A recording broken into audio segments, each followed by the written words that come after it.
Welcome to Courageous Dialogues, podcast where I try and get to the heart of the matter with people in your community.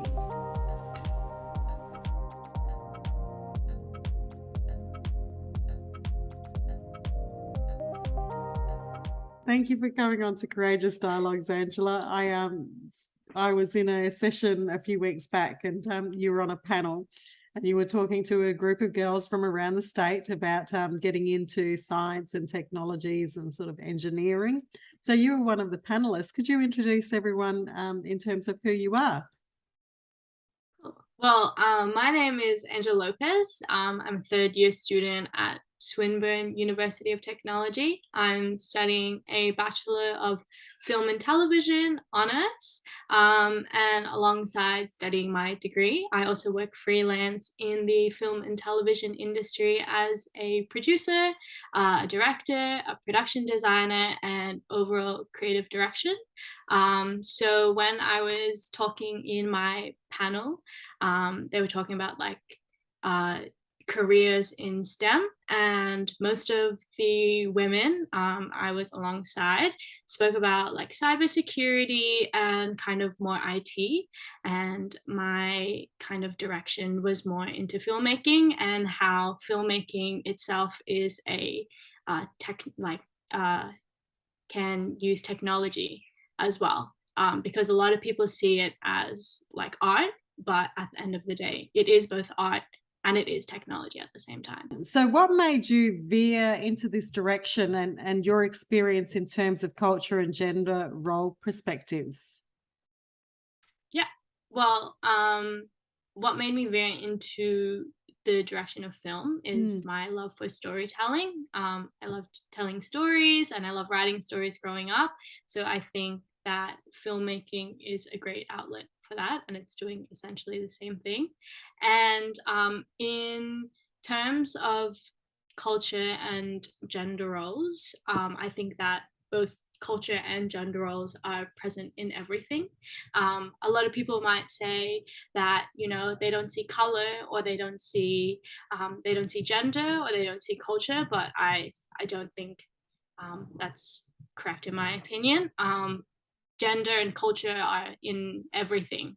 You know, it affects how people see you. It affects how you see yourself, and kind of just general how society, you know, like how society treats everyone, pretty much. And yeah, as I mentioned, that being Asian growing up, I didn't see a lot of myself, you know, in primary school, in high school, and in color. But I think that pursuing a career in film that's kind of a motivating factor for, you know, why we should do it at the end of the day. So basically what I'm hearing is your storytelling is about, you know, culture identity. So exactly bringing that to the forefront. Yeah, exactly. And you know, we should be telling stories that we've been experiencing our whole lives and stuff like that. And you know, there is that progression in on screen now. A lot of the movies you see, and kind of the cast you see in TV shows are more quite diverse now, which is really good. But I'd say that behind the screen, that's not really a thing yet.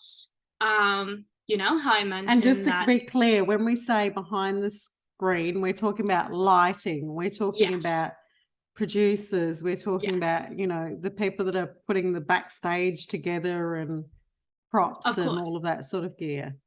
Yes, exactly. So I think that, you know, pursuing a career in film, it should not only be for what we see on screen, but it should be what we see off screen as well. And the teams that we have to, you know, create these stories that have these diverse faces.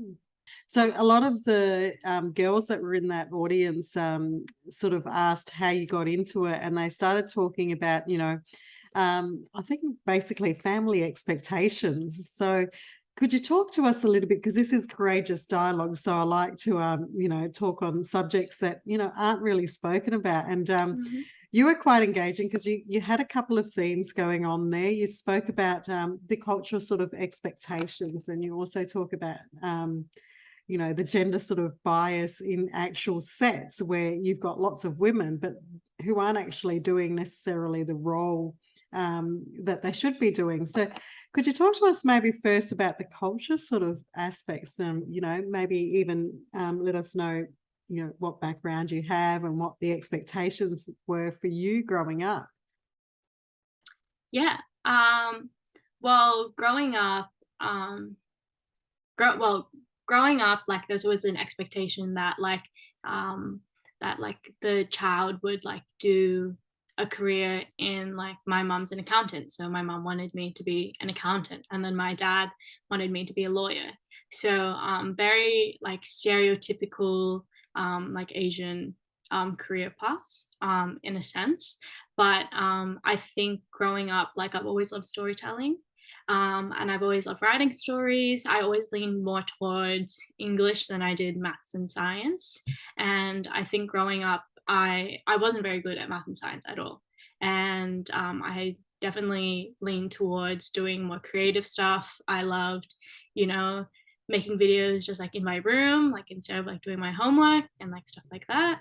And I definitely had this bias towards, creative stuff. And yeah, and I think that doing uh, creative subjects at VC helped me a lot as well.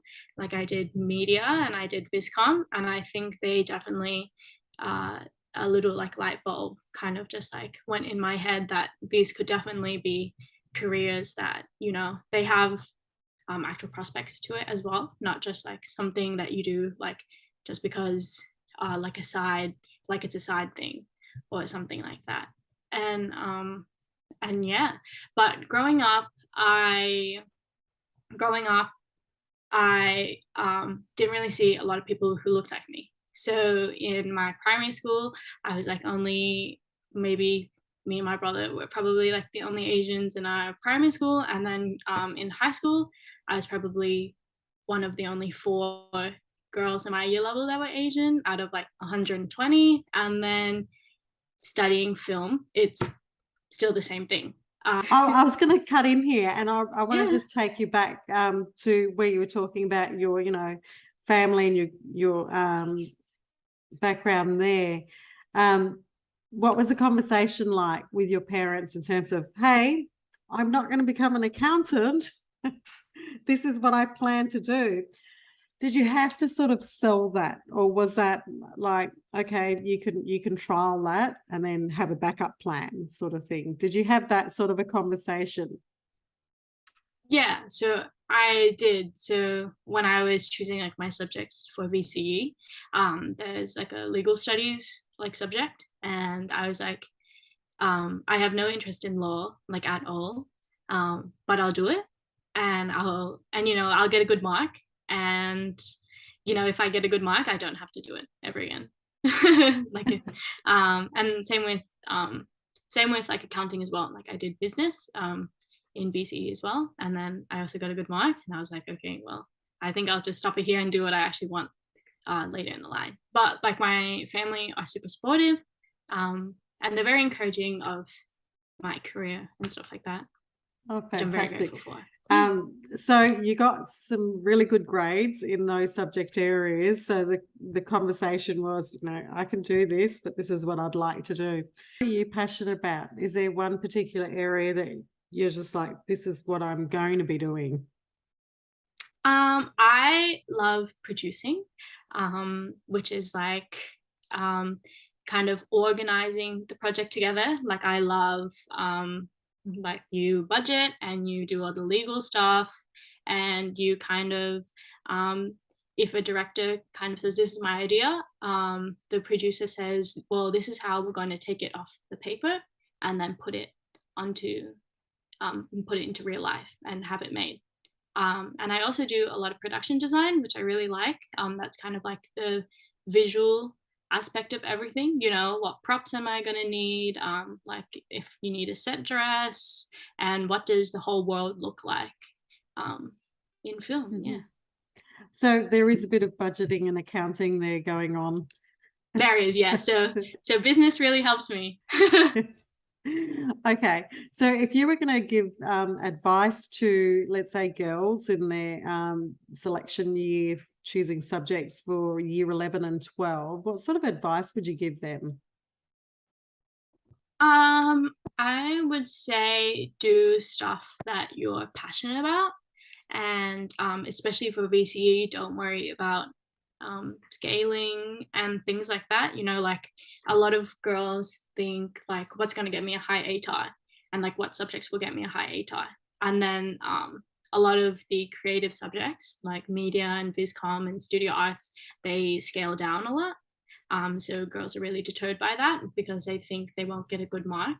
But if you are truly passionate about what you love doing, and you can apply that into your um, work at school, it doesn't actually deter you as much as you think you would.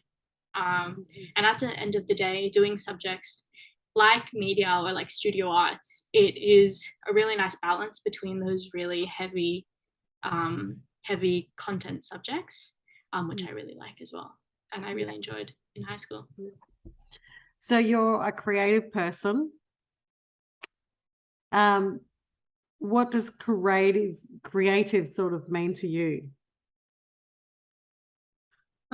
I think what creativity means to me, um, it's just like an outlet of some sorts. You know, when you go home and you've had like a long day at work or school, like you go down and you put on Netflix and then you go and watch a movie, and like you kind of, or if you're gonna go for a drive, like you turn on the radio and you go and listen to music, like your favorite artist or something.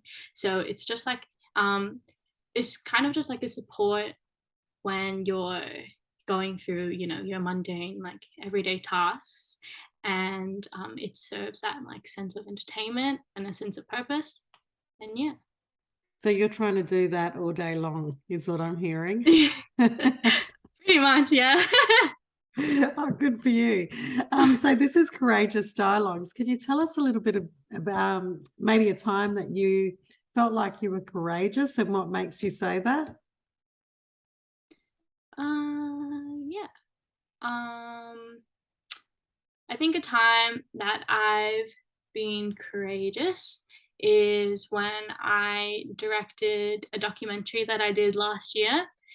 It was called The New East, and it was basically about Asian Australian social media influencers, and exploring how growing up in Australian landscape as an Asian woman kind of affects your perception of yourself, and it affects like and especially how it affects their careers, because um, especially in social media, your face means essentially everything.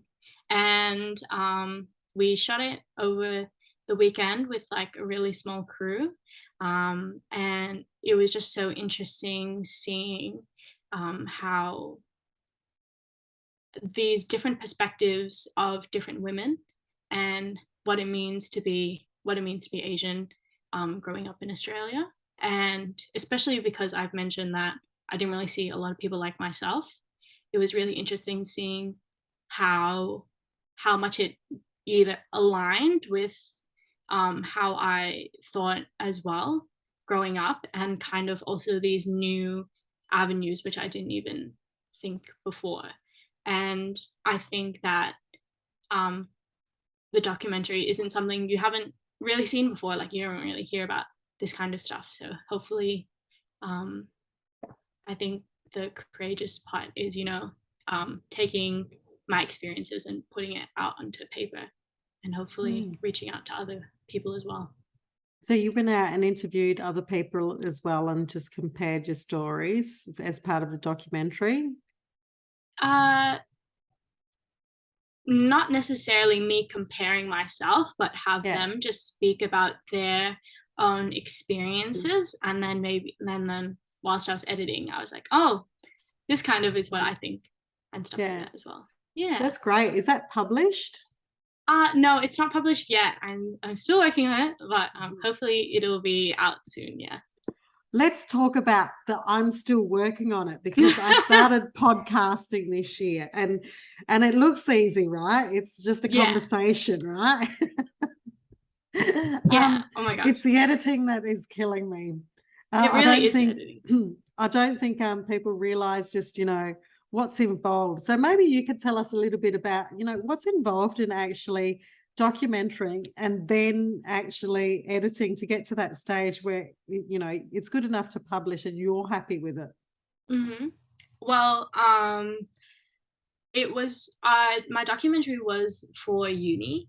So we did have the restrictions of it being within the semester, but basically when we were thinking of our doco, we got hit by like the lockdown. So we were basically just at home, and we couldn't really work on it like for maybe like 2 or 3 months. But I'd say the before of filming a short film or a documentary or anything along that sorts is like most of it is a lot of planning. So like what I said before, the budgeting, the legals, having people sign a bunch of documents, you have to write a script or you have to write a treatment. You have to organize what days everyone's available, to have meetings, or like when it gets closer to shooting days, you have to figure out, what days we're going to shoot, what time are we going to shoot, what food are we going to feed everyone, and stuff like that. And then so that could take, it could take a week or take a month. For us, it took a few months because we were in the lockdown. And then once everything started to open up, we shot for maybe 4 days. And then that was 4 days in November last year, and like I'm still editing it, and it's September of 2022. So a lot of things, like sometimes like a lot of things get in the way, and then sometimes it's simply just like you keep on watching it over and over again, and you're like, oh, I can do it better, or we can even pick up and shoot again. And what if we shot this or this, and the editing does take a really long time.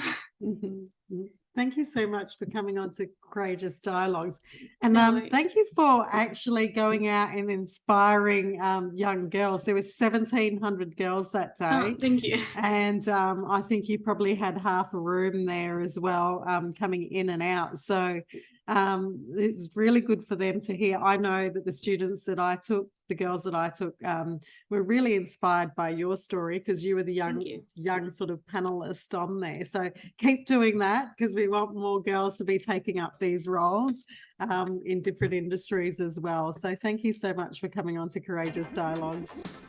No worries. Thank you so much for having me.